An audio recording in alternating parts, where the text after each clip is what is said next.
है और न ऐसा कोई घर है जहां इनकी पूजा नहीं होती हो। ये देवता एक ऐसा देवता है जो इसके वंशज है उनके साथ चल पड़ता है, ये ब्लड रिलेशन होता है, जेनेटिक। ये महान प्रतापी देवता हुए।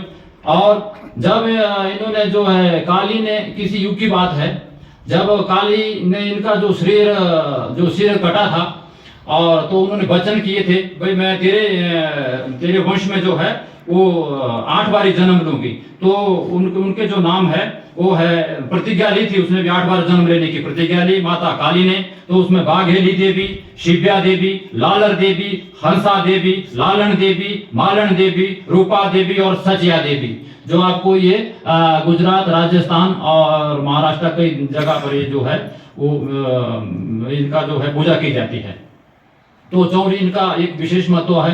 ये खुले में रहता है। खुले में इसका ये मतलब है भाई ये राजा था और इसके साथ हर प्रकार की जो है वो लोग चलते थे, हर जाति के, हर उसमें जो है इसने, क्योंकि राजा के साथ तो हर चीज चलती है, तो इसलिए खुले में उसका खुला इसका जो होता है, जो चौरी इसकी खुली होती है।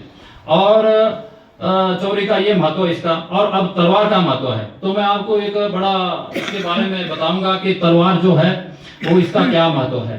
तो जो ये तलवार है, ये बोलते हैं कि इसमें जो है काली का वास होता है। तलवार जो मुट्ठी होती है, ये जो इसमें काली का वास होता है। आपने सुना होगा कि राजपूतों की जो 2 देवियां जो होती है, प्रत्यक्ष और अप्रत्यक्ष रूप से मां काली और बगलामुखी जो है साथ रहती है। प्रत्यक्ष रूप से जो है वो पूजा करते हैं, और जब ये युद्ध में होते तो है, अब ये जो है ये साक्षात जो है ये प्रत्यक्ष होती है। तो इनका सबसे बड़ा एक महत्व है। आज भी हमारे जो यहाँ पर जो है इस तलवार का बड़ा महत्व है। जब शादी ब्याह होता है तो सबसे पहले जो है वो लड़के के आगे जो है एक चौकी है, ये धार के देवते की चौकी है। इसको योगिनी बोलते हैं। महादेवियों में सबसे बड़ी योगिनी काली को माना जाता है, सबसे बड़ी योगिनी। और ये 64 काली जो है, ये 64 काली जो उसकी योगिनी जो है साथ चलती है। तो इसमें एक बड़ा हमारे को हमारी संस्कृति में देखने को मिलता है। हमारे ये जो हमारा सनातन है भाई, तलवार का एक मता हमारे तो यहाँ बागल और बघाट रियासत में हर 6 महीने में जो है इस खंडे की पूजा होती है। इसके पीछे एक बहुत ही लॉजिक है, मैं इसके बारे में आपको थोड़ा उजागर करूंगा, ये ताकि आने वाली हमारी जो न्यू जनरेशन है जो आज गलत दिशा में जा रही है और जो अपना अस्तित्व खो रहे हैं, और इसके बारे में मैं आपको बताऊंगा। ये शक्ति है, मैंने इस चीज का खुद आभास किया है और इन चीजों को बहुत नजदीक से देखा है। तो मैं बताना चाहूंगा कि जो काली का वास जो है इस तलवार में होता है। जब आपकी शादी होती है, आपने देखा होगा, जब आपके लड़के की शादी होती है तो ये तलवार होती है और ये चौकियां होती है। तो चौकी जो होता है पटारी में रखी जाती है, तो आगे पटारी को निकाला जाता है और बाद में जो है वो जो लड़का होता है उसके पास ये तलवार होती है। और जहां लड़की शादी जो ब्याने जाता है, जहां लड़की होती है 100 मीटर पीछे बारात को रोका जाता है। देखो एक बड़े रहस्य की बात है, आपने इसको बड़े समझने की कोशिश करना। तो पुरोहित आते हैं जहां लड़का ब्याने जाता है, तो जब ये पुरोहित आता है तो 100 मीटर पीछे बारात को रोका जाता है और वो लड़की के पक्ष से एक तलवार लाता है। समझे बात आप? ये तलवार लाता है और उस तलवार का पूजन करता है। तो लाड़े के पास है वो तलवार, उसका वो पूजन करेगा और उसको सीधा कहां ले जाएगा, जहां लड़की की शांति होती है।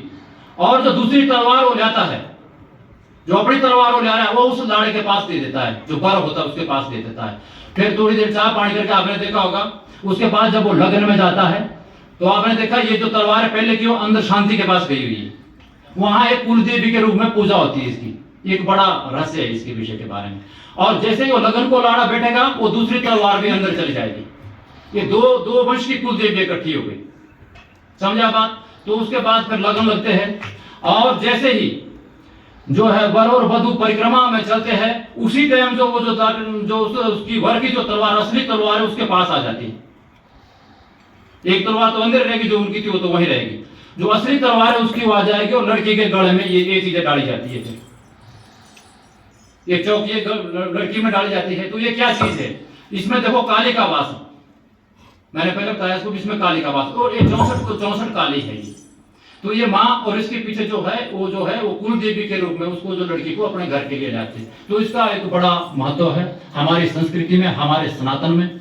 और जैसे ही ये जब घर आता है तो हर आपको पता है 6 महीने में आप लोग थड़ा बोलते हैं, हमारे थड़ा मंगलामुखी जो है इस कार्य का कार्य करते हैं। ये सदियों से अपनी जो है ये परंपराएं निभा रहे हैं।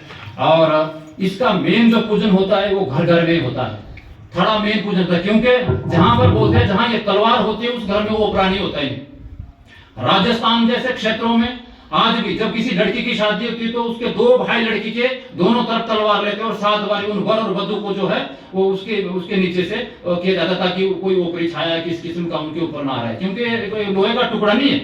आज मैंने कई जगह देखा, मैं जाता हूं तो कई जगह तो आजकल छुरी छड़ने लगे, कई राड भी छड़ते हैं, कई कुछ लगे छड़ने, लेकिन असली जो महत्व है इसका, और घर घर में थड़े का बड़ा महत्व है जी। मैं आपको एक बात बताता हूँ आज, और ये मैंने इसे भी बहुत रिसर्च किया हुआ है। आप जहां मृत चल जाओ दुनिया में, जब तक आप इसी पूजा घर में नहीं करेंगे, क्योंकि आपके ये ब्लड के रिलेशन के साथ है।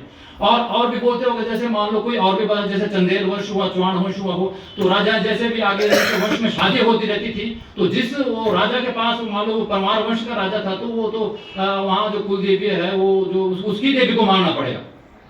तो हमारे घर घर में पूजने का इसका बड़ा महत्व है, जो आज हमारी ये परंपराएं छूट रही है, तो इसलिए हमारे को ये परंपराएं करनी है, और आगे न्यू जनरेशन जो है इनको इस चीज का पता लगे कि हमारी ये क्या परंपरा है और उसके पीछे सत्यता है, प्रमाण है।